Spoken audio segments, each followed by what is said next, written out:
I think that it's a lot of talk and very little action. And we need to see a reduction in the cost of electricity, meaningful, not just tax cuts. But when I pay 500% more for electricity here in Europe than I pay in Texas and Louisiana, 600% more than what I pay in China, even more than what I pay in the Middle East, how do you compete? We were told over the last decade that these renewables, wind, solar, that it would bring unlimited cheap electricity. Just the opposite has happened. We've become less competitive. We're using more coal. This is not working. It's time that people wake up to that fact and do something meaningful. You follow right ahead. Today, after the welcome of the Prime Minister of Belgium, Mr. De Wever, I'm positive about the Clean Industrial Deal because in the previous years, Europe has been struggling with very volatile energy prices, non-competitive energy prices. The legislation was not always predictable, and certainly also the business climate was very unstable. And I think these three elements are addressed now by the Clean Industrial Deal. On top of that, I think it creates some incentive to invest more in the industry in Europe going forward.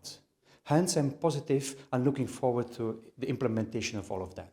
Economy Act, we have to keep critical raw materials waste in Europe and give it new life.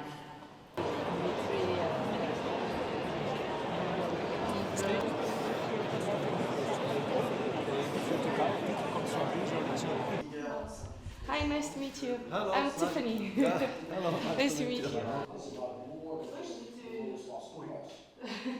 What's important with the Clean Industrial Deal for us, my company, as a mining company, is that we have two major interests. One thing is decarbonization, or actually pursue the climate change, is to get access to fossil-free electricity.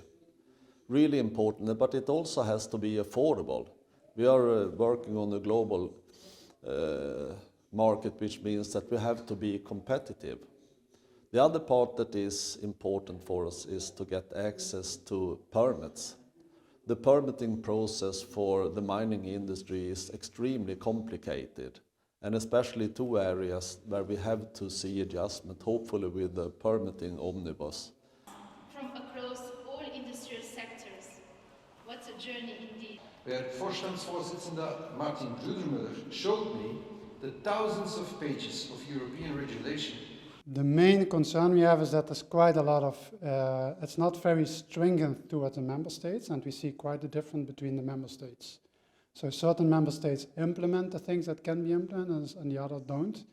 And that brings Europe at a risky position, because if certain member states don't help the industry, we'll lose the base metal industry and it will not come back. So we have to make sure all member states make sure we've got competitive energy prices, and then we can all work on increasing our autonomy.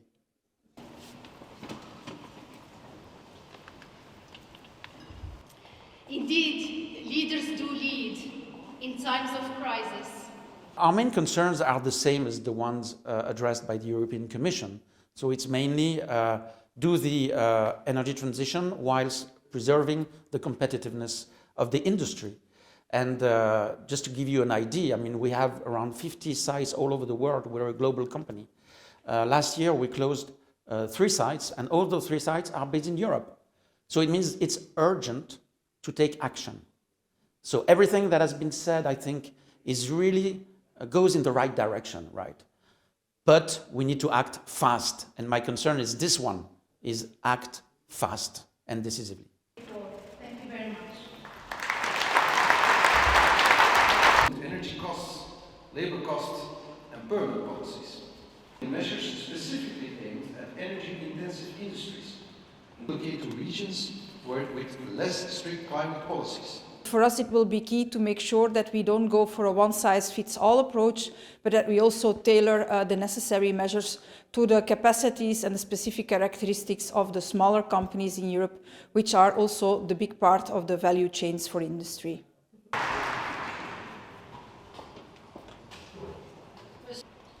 And I must tell you, I'm very grateful for these dialogues because the result, and I'm willing to do that. But before I address the challenges, thank you very much for inviting me. Long live Europe.